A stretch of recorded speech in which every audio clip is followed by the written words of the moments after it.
Al-Jazzar Mosque, one of Akko's most prominent landmarks.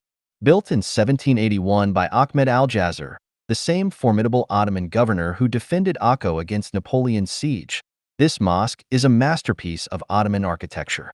The mosque's impressive green dome and towering minaret dominate the skyline, offering a striking contrast against the blue Mediterranean Sea.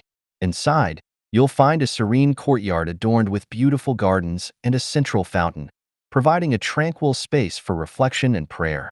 The prayer hall is equally stunning, with intricate tilework, elaborate chandeliers, and detailed calligraphy that showcases the artistry of the period.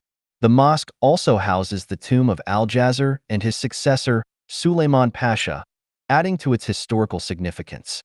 The Al-Jazzar Mosque stands as a symbol of the city's resilience and diverse history,